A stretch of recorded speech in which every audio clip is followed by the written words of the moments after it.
it was a bit of an ordeal, I suppose, to get the coffin down in there.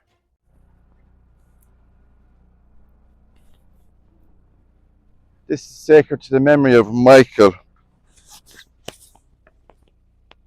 Sacred to the memory of Michael Kernan, who died in 1899.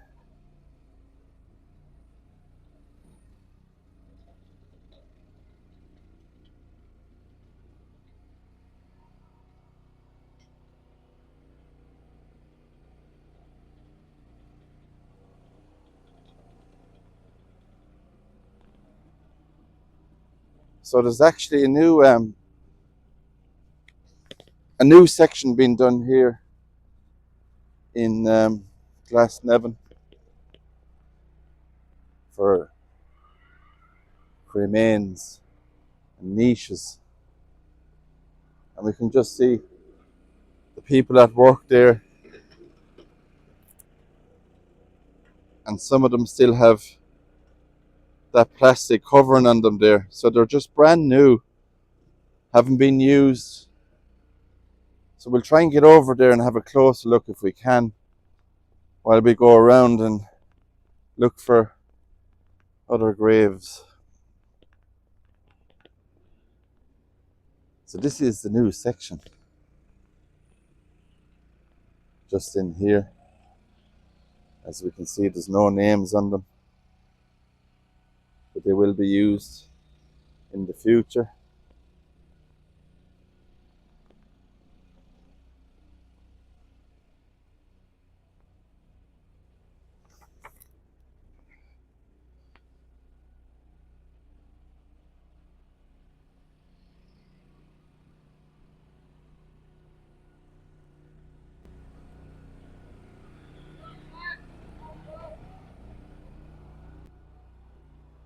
See that guy there saying something, so I don't know if I'm allowed to be in here or not, but just wanted to show you that little bit there, that's all.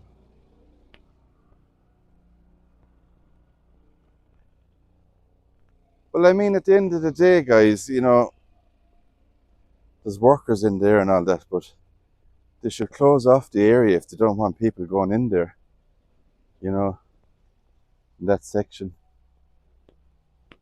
They don't like to be on camera, they're camera shy maybe. So that would be my suggestion, close off the area so people won't be able to go in there, the public, because I'm sure the public are nosy and want to see what's going on, what changes are happening here in the cemetery.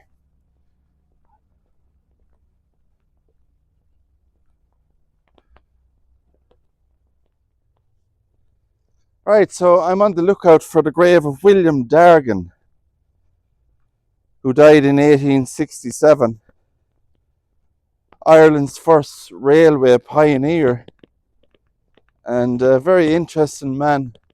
He's buried here in the cemetery. That is Daniel O'Connell's tower, and underneath that is his crypt, where he's interred with his family.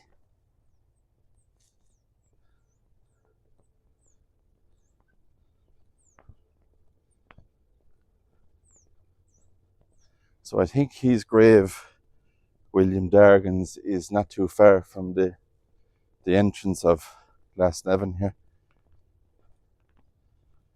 So he was Ireland's first railway pioneer, worked under Telford in England, and built the first Irish line from Dublin to Dunleary in 1831.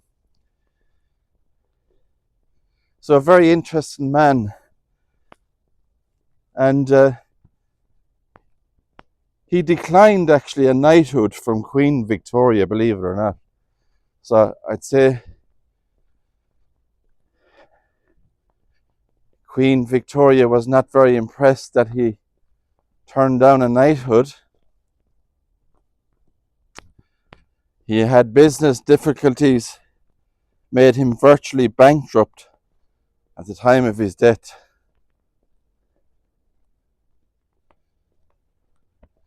Right, guys, we're not too far away now from the grave of the tomb, I should say, of William Dargan, who was born in 1799.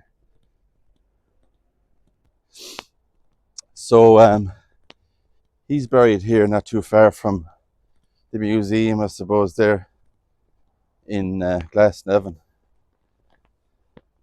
So this is the final resting place here of William Dargan, the railway pioneer.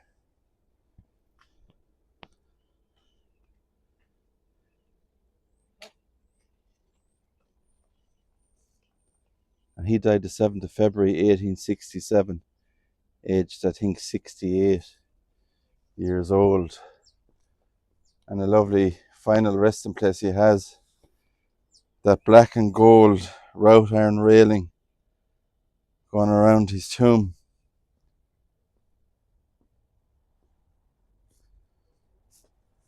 So a pioneer, railway pioneer, well-known man, well-to-do, ended up penniless, bankrupt at the time of his death. But you know, money isn't everything and you can't bring it with you. So we remember William Dargan for his achievements and what he's done in this country. So rest in peace, William.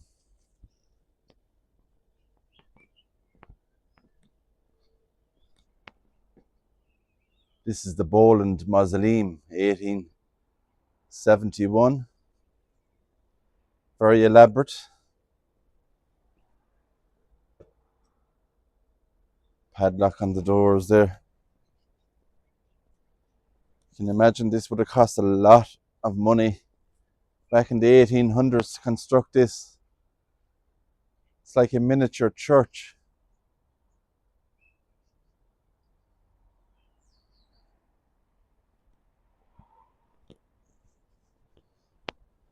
There's a funeral on here today as well, so I don't want to get in anybody's way. Have to be respectful.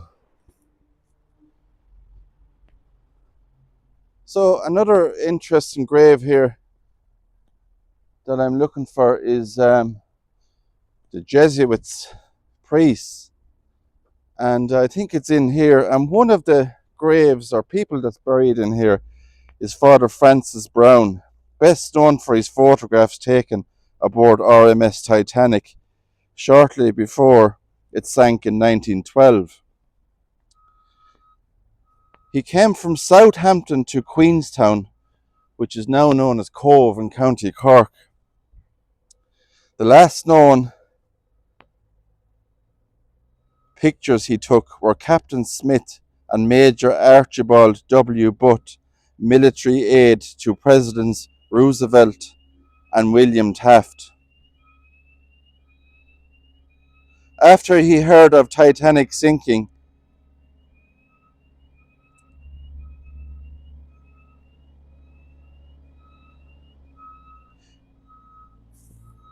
just a bit of noise there, guys, machinery and stuff. Let that pass.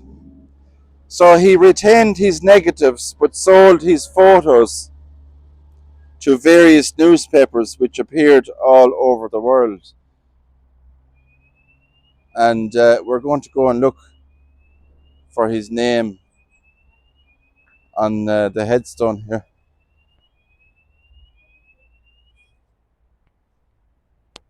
So his name should be here somewhere.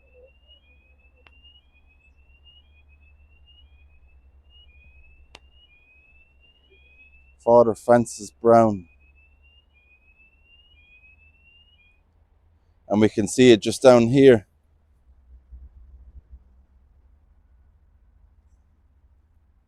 P. Francis Browne. And he died the 8th of July 1960 at a ripe old age of 80. And he's buried in here amongst other Jesuit priests. So remarkable, really, that he sailed on the Titanic from Southampton to County Cork in Ireland here. And some say took really the last photos of the Titanic afloat. You know, he would have taken pictures inside, like the gymnasium on the Titanic, the wiring room, and we'll put some of those photos over the video, the ones that Father Browne took that day when he was on it. So very, very interesting. Now I'm still looking for another grave while I'm here. James Murray. And it's really a needle in a haystack in this cemetery when you're looking for graves. Not easy.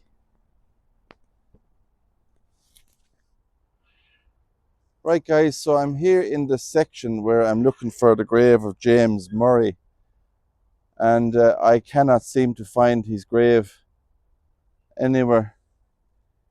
And as I was saying earlier, it's really a needle in a haystack in this cemetery. So what I'm going to do is just tell you the story about James, and I will put a photograph of his grave over the video. I think it's the best I can do at the moment. Apologies for not being able to find it. So James was the first Boer War Victoria Cross Medal recipient.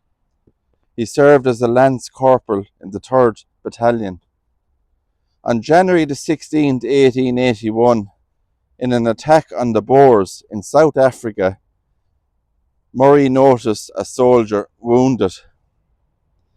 In advancing for 500 yards under a heavy fire, he retrieved the wounded man with himself severely wounded.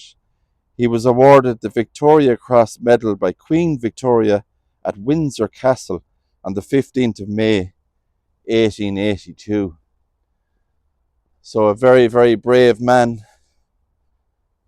Mr. James Murray. And it's unfortunate that I couldn't find his grave in here, but I will put it over the video, as I was saying. And I've spotted one just here.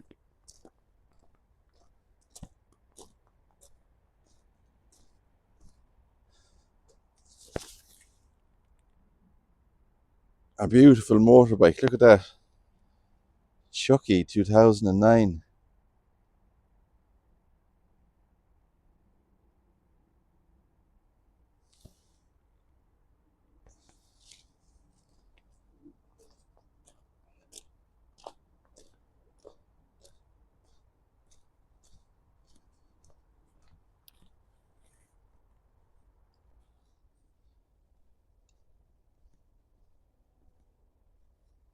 This is the grave of John Leopold Dunbar. So it says it was erected by the cyclists and athletes of Ireland in memory of a sterling sportsman, athlete and gentleman, John. Official handicapper, Irish Cyclists Association.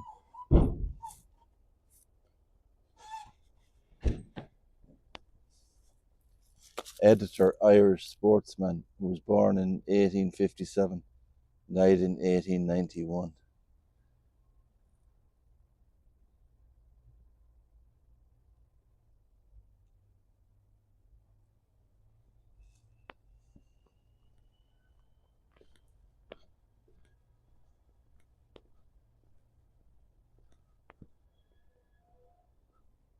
So the cemetery here kind of cuts into the old section.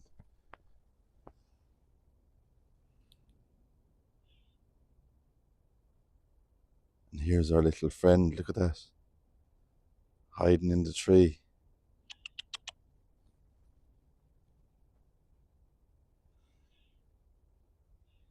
So I have done the videos here. These are the burial vaults, and over each burial vault is a monument erected to the family who are buried underneath.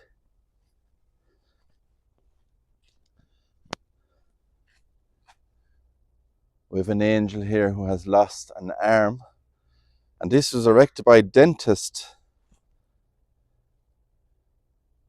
MacDonald in loving memory of his father Thomas, who died in 1868, aged 65, also his beloved mother Mary, and she died in 1902, aged 70.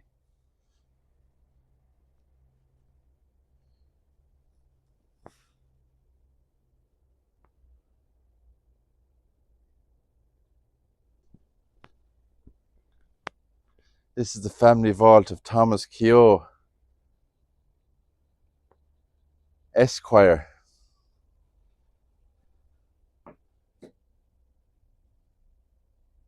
Not much to see in here. Just some old stones broken up in there.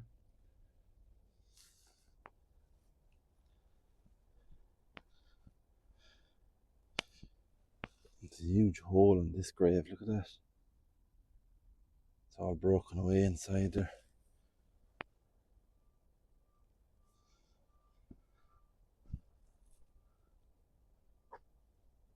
I have shown this one before in a previous video, but I'll just show you while I'm passing by. This is the grave of Catherine Duggan.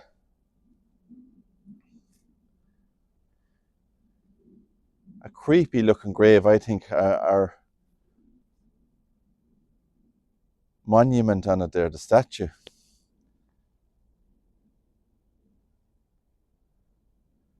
The headdress they used to wear. And I think it's a nun. You can see rosary beads hanging from her arm. So if anybody's visiting Glasnevin Cemetery, they do tours, which are very interesting here. You get to go inside Daniel O'Connell's tower, up the top, down into his crypt. And it's very, very interesting history. So I would recommend it.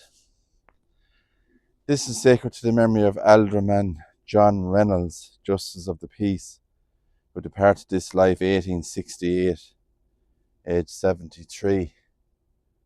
And he has a lovely monumental grave here as well.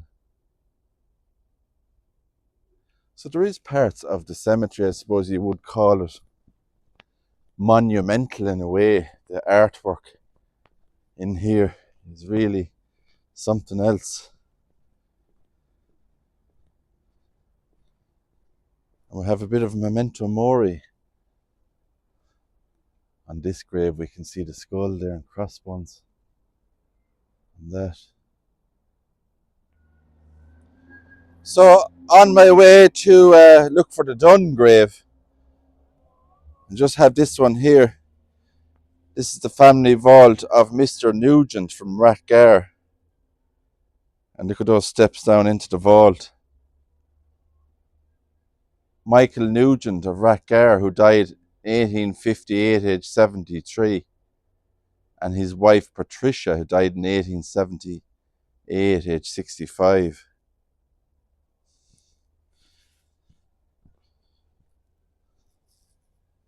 So you wonder back in the day, and some people have asked in the videos, it was a bit of an ordeal, I suppose, to get the coffin down in there, down those steps.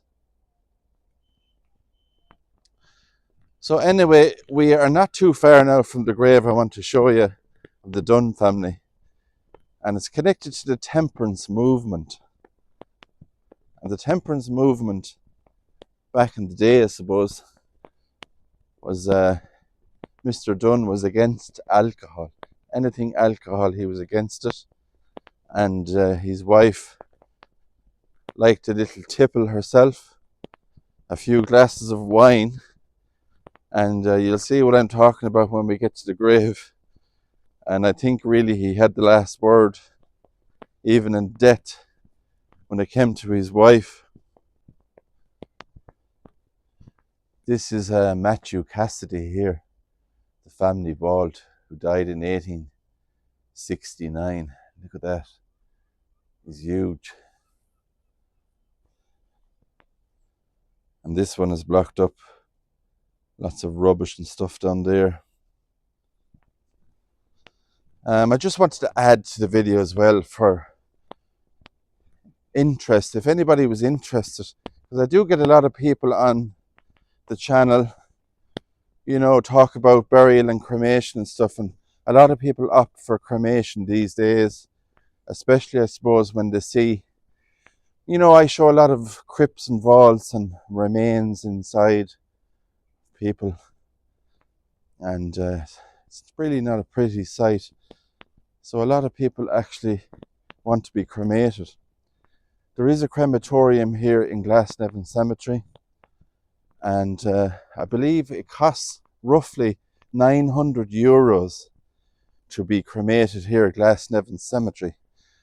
And then I suppose you have the extra cost of an urn, the service, and you know, if you have a family plot, your urn can be put into the family grave, or it can be put in one of the niches here that we've seen earlier as well. So I just wanted to add that to the video.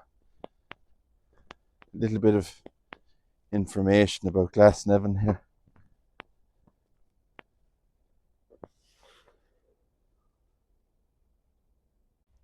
Right guys, so we found the grave here of the Dunn family, and this is it. So this was erected by James Dunn to his loving wife Anne, who died the 2nd of March 1872, aged 70. Here also are interred the remains of the above named James, and he died in 1892, aged 84. So on the grave here we have this stonework here. It's depicted, and we see James, and he has the coin here representing the Temperance movement, and he was against alcohol, as I was saying, and you can see him here standing on a wine bottle like he's saying no, and looking at his wife like he's really given out to her, because you can see that she has a glass that's turned upside down, tipping the drink out of the glass. And he's dressed in his best suit, and his wife looks like to me that she's just dressed in normal garment. So really, as I was saying, James had this put on the grave here, saying to his wife, alcohol is not good.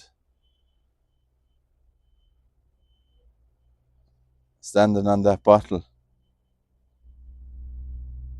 You know, and as they say, a picture paints 1,000 words, but this one definitely paints a lot of words. You can actually see his face. He does not look too happy, having a conversation with his wife, saying alcohol is not good, not the answer. So I just thought I'd show you that. A very, very interesting grave, and a bit of character to it as well. So that's the grave of the Dunn family in Glasnevin here.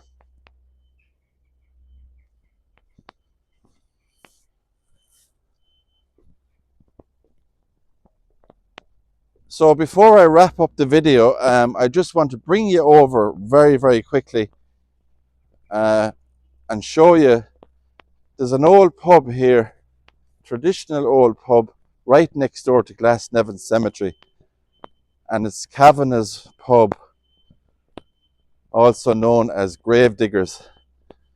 So a lot of people come here before and after funeral services, and they say the pub is actually haunted,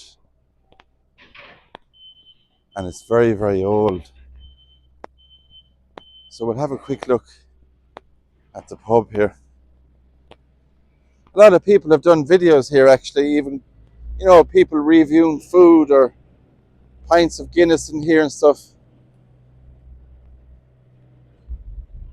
So that is John Kavanagh's famous pub in Dublin, and it was established in 1833 by E. Kavanagh.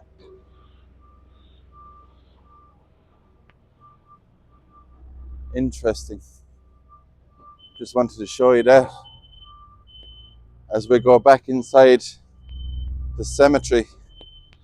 And the cemetery closes here at 6 p.m. So on that note, guys, I am going to wrap up this video. Thank you so much for coming along with me on this walk, finding some very interesting graves and the stories behind them as well. Subscribe if you like the videos, and I'll see you all on the next one. Take care.